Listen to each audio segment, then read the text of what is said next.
Bem, agora a gente vai aplicar os conceitos que estudamos nas nossas questões. Vamos lá, então. Primeira questão. Jefferson, segurança da mais famosa rede de supermercados do Brasil, percebeu que João escondera em suas vestes 3 sabonetes de valor aproximado de R$ 12. Ao tentar sair do estabelecimento, entretanto, João é preso em flagrante delito pelo segurança, que chama a polícia. A esse respeito, assinale a alternativa correta. E vamos às nossas opções, né? Letra A. A conduta de João não constitui crime, uma vez que este agiu em estado de necessidade. Gente, olha aqui a importância de nós sabermos trabalhar direitinho aquela escada, ou seja, analisar um degrau de cada vez. No conceito de crime, o que vem primeiro na nossa análise? A tipicidade. Crime é fato típico, ilícito e culpável, só que eu tenho que ir nessa ordem, degrau por degrau. Eu só vou analisar se tem excludente de ilicitude, como, por exemplo, estado de necessidade, se eu concluir que o fato é típico. Concorda comigo? Olhei para a situação, aí eu percebi, tem tipicidade formal, tem tipicidade material. Então, já que o fato é típico, deixa eu ver agora se tem uma excludente de ilicitude, segundo degrau. Só que o problema aqui é que a gente não vai passar da tipicidade. Por quê? Porque, embora exista a chamada tipicidade formal, ou seja, ele praticou uma conduta, que foi de subtrair coisa alheia móvel, que deu causa a um resultado que está previsto na lei. O que ele praticou se adequa formalmente, com perfeição, no artigo 155 do Código Penal. Só que na hora de analisar aquela ofensa relevante ao bem jurídico, ou seja, a tipicidade material, a gente esbarra nela, porque não tem. Afinal de contas, pensa comigo, o que são R$ 12 para a mais famosa rede de supermercados do Brasil? Quando a gente pensa naqueles requisitos, lembra dos 4 requisitos do princípio da insignificância? Conduta minimamente ofensiva, reduzido grau de reprovabilidade do comportamento, ausência de risco social e inexpressividade da lesão jurídica, a gente tem todos. Olha, não teve violência, não teve grave ameaça, não disse que o sujeito vivia fazendo isso, não trouxe uma situação que fosse pesada para o supermercado, afinal de contas, muito pelo contrário. 3 sabonetes, R$ 12. A questão, ela trouxe de maneira clara todos os 4 requisitos do princípio da insignificância. E princípio da insignificância, ele é usado para excluir o quê? Ele é usado para excluir tipicidade. A aplicação do princípio da insignificância faz com que o fato praticado se torne materialmente atípico. Então, a letra A não é o nosso gabarito. Porque a letra A fala em estado de necessidade. Estado de necessidade é excludente de ilicitude. Deixa eu dizer uma coisa para você. Eu quero que, de preferência, você imprima o quadrinho do conceito de crime e cole em um lugar que você vai olhar sempre, para não correr risco de você não revisar isso aqui. Porque no dia da prova, já que conceito de crime é algo que praticamente cai em todas as provas da OAB em Direito Penal, porque é muito importante, é a nossa base. A gente não começa a estudar Direito Penal sem passar pelo conceito de crime. Você não pode correr o risco de confundir os elementos. Eu não quero nem de longe que você chegue no dia da prova e, de repente, confunda uma excludente de ilicitude com tipicidade, com culpabilidade. E você só não vai confundir se você revisar esse conteúdo, se você fizer com que essas informações passem para a sua memória de longo prazo. Combinado? Então, vamos lá. Letra B. A conduta de João não constitui crime, uma vez que o fato é materialmente atípico. Gente, olha que perfeito. Exatamente. Crismas não falou nada de princípio da insignificância, não precisa falar. Realmente, o princípio da insignificância torna o fato materialmente atípico. E se o fato é materialmente atípico, não pode ser crime. Porque crime é um fato o quê? Típico, ilícito e culpável. Letra C. A conduta de João constitui crime, uma vez que se enquadra no artigo 155 do Código Penal, não estando presente nenhuma das causas de exclusão de ilicitude ou culpabilidade, razão pela qual este deverá ser condenado. Veja bem, embora não exista aqui realmente excludente de ilicitude ou de culpabilidade, então, embora não haja segundo ou terceiro elemento para ser excluído, o primeiro vai ser excluído. O fato é materialmente atípico. Letra D. Embora sua conduta constitua crime, já para por aí. Porque a conduta dele não é criminosa. O fato praticado por ele é atípico. Então, o nosso gabarito, como nós vimos, é a letra B. Vamos para os comentários da nossa questão. Olha aí, para ficar bem registrado para você, tá? Assim, na hora que você estiver estudando, fica mais fácil. O princípio da insignificância afasta a tipicidade material. Isso significa, em síntese, que não há ofensa relevante ao bem jurídico tutelado, embora exista uma conduta que dá causa a um resultado previsto na lei.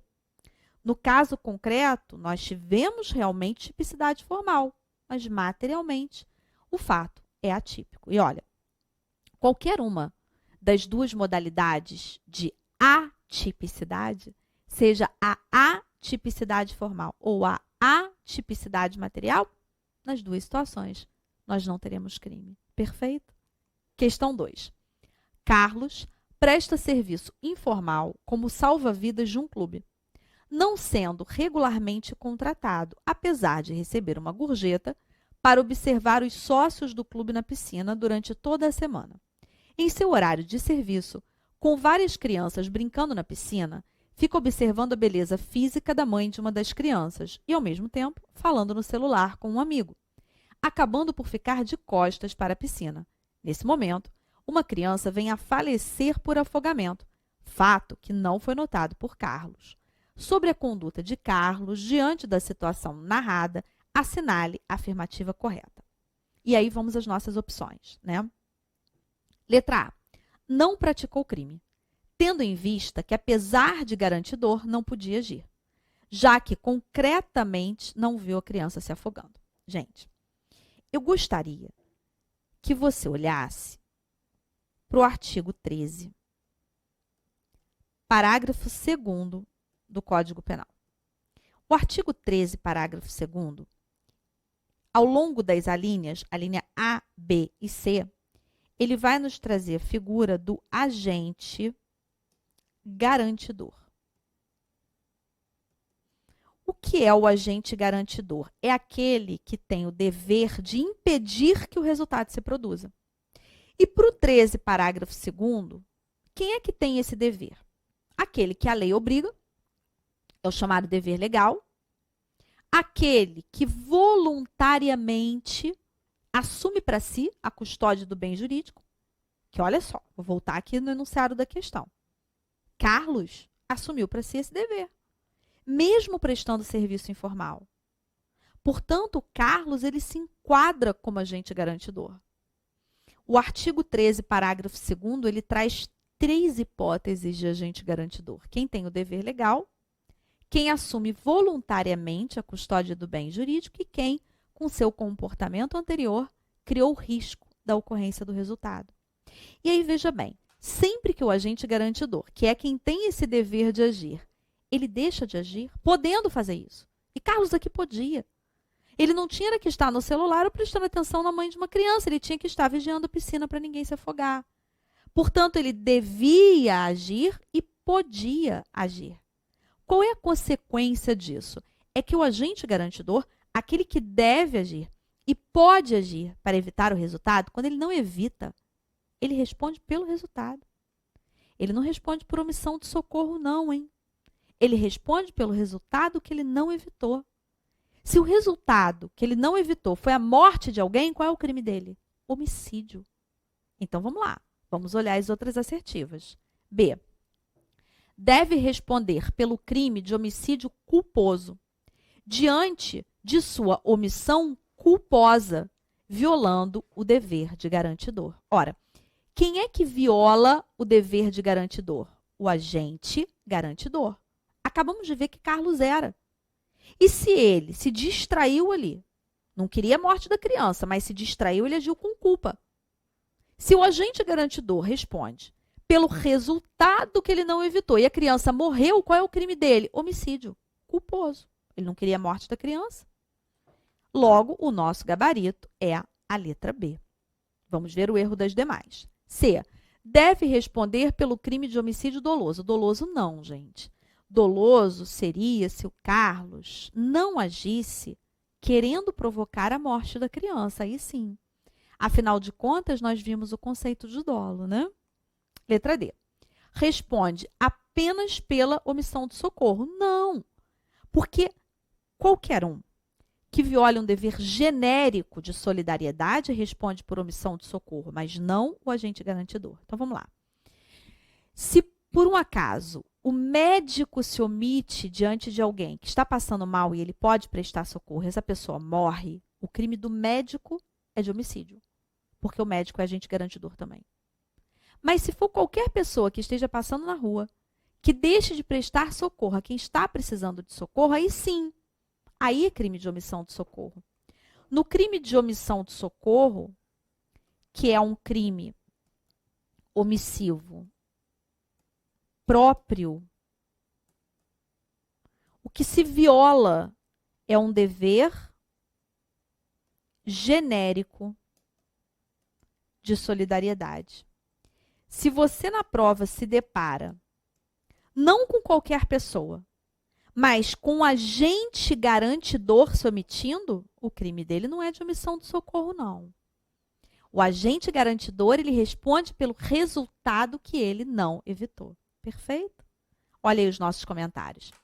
A questão, ela tratou da causalidade do crime omissivo. Nesse caso, a doutrina diz que a causalidade é normativa. O que significa isso? É claro, gente, que quem está deixando de fazer alguma coisa, né? O Carlos está no telefone, ele não está matando alguém. Então, como é que ele vai responder por homicídio? Porque a norma manda. Por isso que a doutrina nos diz que a causalidade do artigo 13, parágrafo 2º, é normativa. O agente garantidor, ele só responde pelo resultado porque a norma mandou. Caso contrário, ele não poderia responder. Isso significa que, naturalisticamente, o salva-vida não mata a criança. Ele está no telefone, ele está distraído, ela morreu afogada.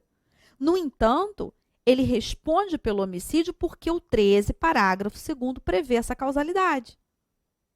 Normalmente, quem se omite dolosamente, frente a uma situação de perigo para outrem, vai responder pelo 135 do Código Penal, que é o crime de omissão de socorro. Mas, no caso do agente garantidor, é diferente. O agente garantidor, ele responde pelo resultado que ele não evitou. E aí, veja bem, a gente tem que analisar se houve dolo ou culpa. Se Carlos quisesse a morte da criança, teria sido homicídio doloso. Mas como foi culposamente, o crime dele é de homicídio culposo. Ok? Olha a regra que prevê a figura do agente garantidor, que eu falei para você. A omissão é penalmente relevante quando o omitente devia e podia agir para evitar o resultado. O 13, parágrafo 2º, vai nos trazer 3 hipóteses de agente garantidor, as 3 que eu citei para você. Quem tenha por lei, obrigação de cuidado, proteção ou vigilância, então policial, bombeiro, pai, mãe, tutor, curador. Letra B. De outra forma, assumiu a responsabilidade de impedir o resultado, é o caso do Carlos, ou quem, com seu comportamento anterior, criou o risco da ocorrência do resultado. Perfeito?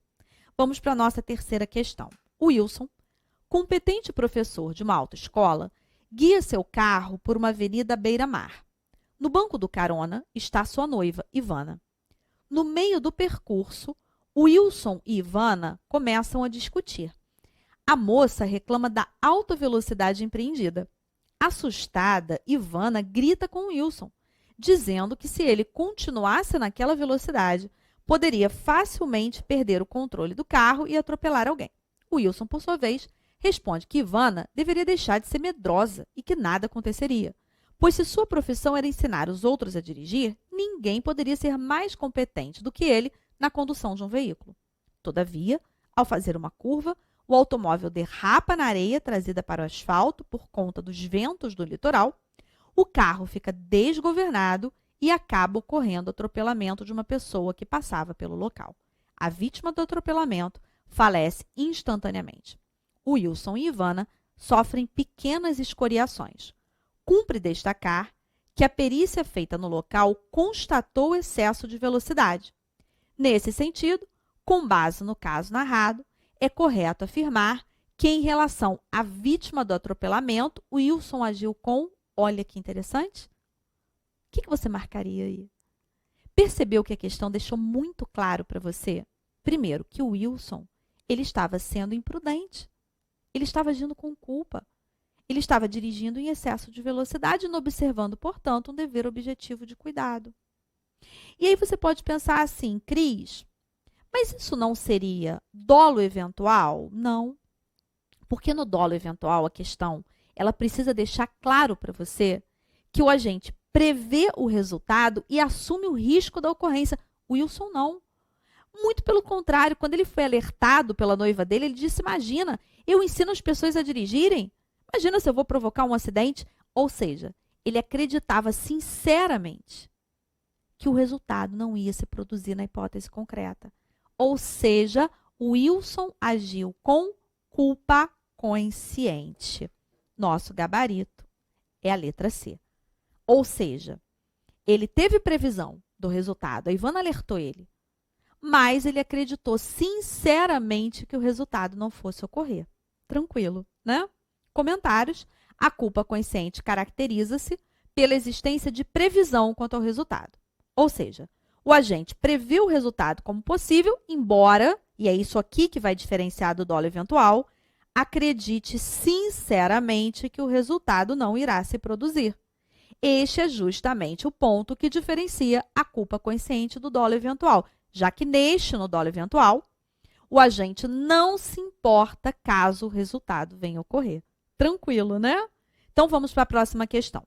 Pedro, quando limpava sua arma de fogo, devidamente registrada em seu nome, que mantinha no interior da residência, sem adotar os cuidados necessários, inclusive o de desmuniciá-la, acaba acidentalmente por dispará-la, vindo a atingir seu vizinho Júlio e a esposa deste, Maria. Júlio faleceu em razão da lesão causada pelo projétil e Maria sofreu lesão corporal e debilidade permanente de membro. Preocupado com sua situação jurídica, Pedro o procura para, na condição de advogado, orientá-lo acerca das consequências do seu comportamento. Na oportunidade, considerando a situação narrada, você deverá esclarecer, sob o ponto de vista técnico, que ele poderá vir a ser responsabilizado pelos crimes de... Bom, vamos lá, vamos com calma aqui. Primeiro que tudo, a gente tem que perquirir o seguinte, a conduta dele foi dolosa ou foi culposa?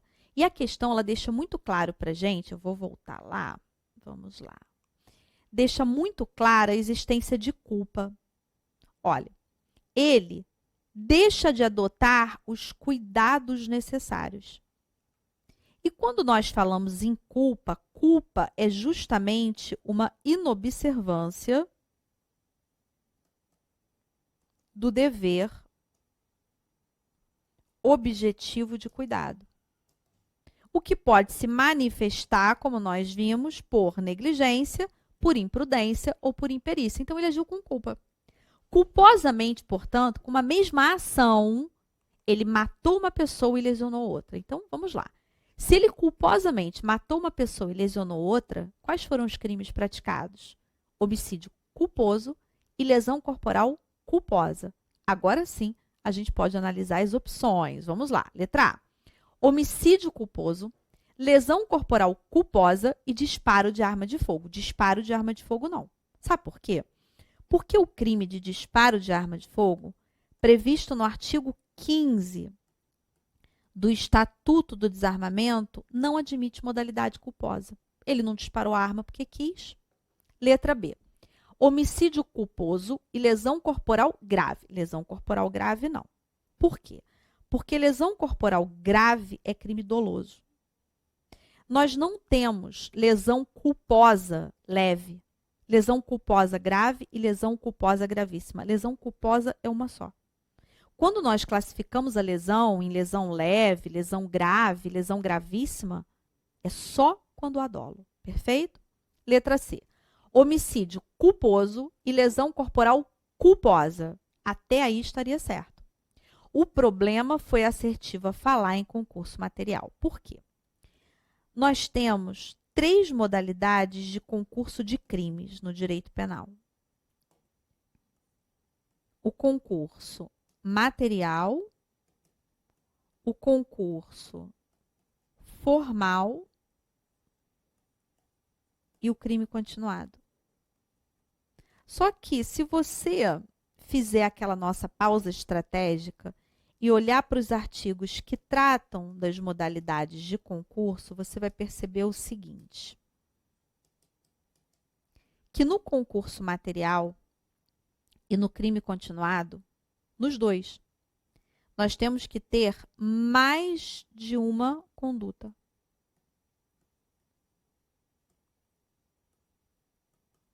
O concurso formal é o único, em que nós temos uma só conduta. E aí, raciocina comigo. Embora, nesse exemplo aqui, existam 2 crimes, e por isso há concurso de crimes, a conduta dele foi única. Se a conduta dele foi única, qual é a modalidade de concurso de crimes? É o concurso formal. Cris, mas teve homicídio culposo e lesão corporal culposa. Sim, vamos lá. Existe diferença entre crime e conduta. Crimes foram 2. Mas ele conseguiu provocar esses 2 crimes com uma só conduta. E quando você olha para o artigo 70, ele é o único, dos artigos que tratam de concurso de crimes, ele é o único que fala quando o agente é mediante uma só ação ou omissão. Então é esse o caso. Por isso que o nosso gabarito é a letra D. Homicídio culposo e lesão corporal culposa em concurso formal. Comentários. Pedro agiu com imprudência, caracterizando a conduta culposa. Desta forma, responderá pelo homicídio culposo e pela lesão culposa. O crime de lesão culposa, como nós vimos, não se divide em leve, grave ou gravíssima. Logo, por mais que a questão tenha falado que resultou debilidade permanente de membro, isso é desinfluente para a gente. Cabe destacar que os resultados foram causados mediante uma só ação ou omissão. Logo, qual é a modalidade de concurso de crimes? Concurso formal, tá? Vamos à próxima questão, então. Aqui eu coloquei a letra da lei, o artigo. 5. Cristiane, revoltada com a traição de seu marido, Pedro decide matá-lo. Para tanto, resolve esperar que ele adormeça para, durante a madrugada, acabar com sua vida. Por volta das 22 horas, Pedro deita para ver futebol na sala da residência do casal. Quando chega à sala, Cristiane percebe que Pedro estava deitado sem se mexer no sofá. Acreditando estar dormindo, desfere 10 facadas em seu peito. Nervosa e arrependida, liga para o hospital e, com a chegada dos médicos, é informada que o marido faleceu. O laudo de exame cadavérico, porém, constatou que Pedro havia falecido momentos antes das facadas em razão de um infarto fulminante. Cristiane, então, foi denunciada por tentativa de homicídio. Você, advogado de Cristiane, deverá alegar em seu favor a ocorrência de... E aí? Será que a minha xará responde por tentativa de homicídio? Eu tenho certeza que você acertou essa aqui. Veja bem, foi o exemplo que eu dei para você. Não há como matar o morto. Quando ela desferiu as facadas, ele já tinha morrido. Esse aqui é o exemplo clássico de quê? De crime impossível. Só que aí, veja bem, na letra A, você tem crime impossível por absoluta impropriedade do objeto. E na letra D, você tem crime impossível por ineficácia do meio. Qual é o nosso gabarito? O nosso gabarito é a letra A. Sabe por quê? Porque objeto ao qual se refere o artigo 17 é o chamado objeto material. Não é o objeto que você usa para matar alguém, não. Não, isso é meio, tá? Objeto material é a pessoa ou coisa sobre a qual recai a conduta. Então, nesse exemplo da Cristiane, nós temos crime impossível por absoluta impropriedade do objeto, objeto material, pessoa ou coisa sobre a qual recai a conduta. O marido dela já estava morto. Gabarito, portanto, letra A, e aqui os nossos comentários. O artigo 17 impede a responsabilização por tentativa.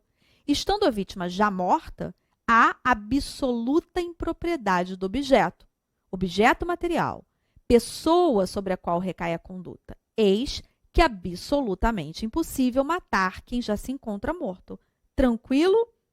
Cabe destacar ainda que não é possível responsabilizar a Cristiane por vilipêndio a cadáver. Claro, ela não sabia que era cadáver. Para nós pensarmos em vilipêndio a cadáver, a pessoa tem que querer o quê? Vilipendiar cadáver. Questão 6.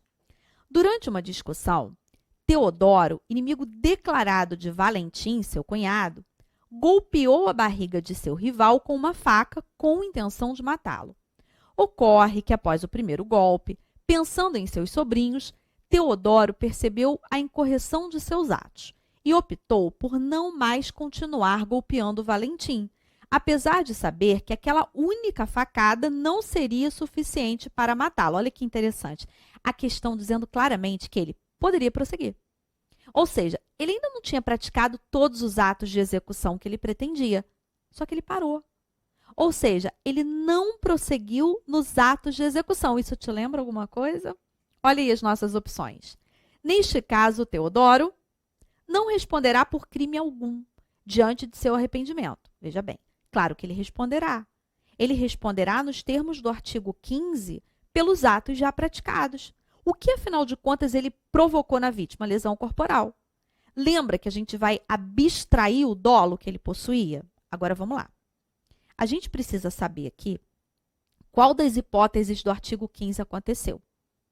Como a questão é muito clara em nos dizer que ele parou, ou seja, ele não prosseguiu na execução, a hipótese é de desistência voluntária.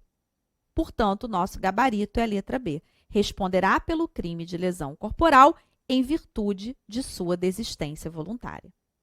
Teodoro poderia prosseguir, mas decidiu parar de praticar os atos de execução, possibilitando, por sua vontade, que a vítima sobrevivesse. Ou seja, a consumação não ocorreu por vontade própria. A consumação não ocorreu por vontade do agente. Jamais seria tentativa, lembra? Determina o artigo 15 que, neste caso, responderá apenas pelos atos já praticados. Identificada a desistência voluntária, devemos abstrair, ou seja, ignorar, esquece o dolo inicial dele, esquece que ele queria matar, jamais será tentativa, ele vai responder pelo resultado que efetivamente ele produziu na vítima. Aqui, no nosso caso concreto, qual foi o resultado? Lesões corporais. Perfeito? Questão 7. Mário subtraiu uma TV do seu local de trabalho. Ao chegar em casa com a coisa subtraída, é convencido pela esposa a devolvê-la. O que efetivamente vem a fazer no dia seguinte, quando o fato já havia sido registrado na delegacia. O comportamento de Mário, de acordo com a teoria do delito, configura. E aí vem as nossas opções. Letra A, desistência voluntária, não podendo responder por furto. B, arrependimento eficaz, não podendo responder por furto. Veja bem, a gente já descarta as duas primeiras, porque o furto se consumou. Ele pegou a TV, ele levou a TV para casa. Gente, ele devolveu a TV no dia seguinte. Para nós pensarmos em desistência voluntária e arrependimento eficaz em um crime, não tem consumação. Então, já vamos descartar. A letra C diz arrependimento posterior com reflexo exclusivamente no processo dosimétrico da pena. Lembra do que nós vimos no artigo 16? Qual é a influência do arrependimento posterior? Reduzir a pena. E aí você pode pensar assim, Cris, mas aqui ele foi convencido pela esposa. Tudo bem, mas ele decidiu devolver. Ele não foi obrigado a devolver. Quando nós falamos no arrependimento posterior, essa possibilidade do sujeito reparar o dano ou restituir a coisa, não significa que tem que ser espontâneo, entende? Pode ser que alguém o convença. O importante é que ele não esteja obrigado a. Se alguém arranca a coisa dele e leva de volta para o dono, aí não há de se falar em arrependimento, tá? Então, olha, voltando para cá para a nossa questão, nós encontramos o nosso gabarito. É a letra C, de acordo com o artigo 16 do Código Penal. E o erro da letra D, vamos ver, furto sendo totalmente relevante a devolução do bem a partir de convencimento da esposa. Claro que não é relevante.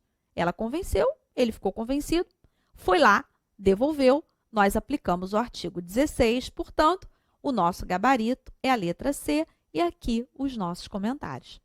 Trata-se de aplicação do artigo 16 do Código Penal, que possui natureza de mera causa de diminuição de pena, a ser considerada na terceira fase da dosimetria da pena.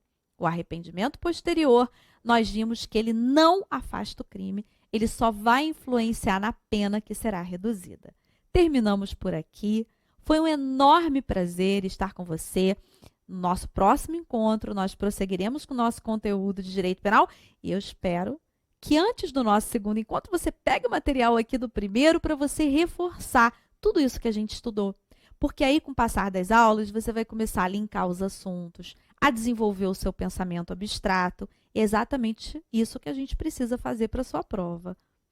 Beijo no seu coração e até o nosso próximo encontro.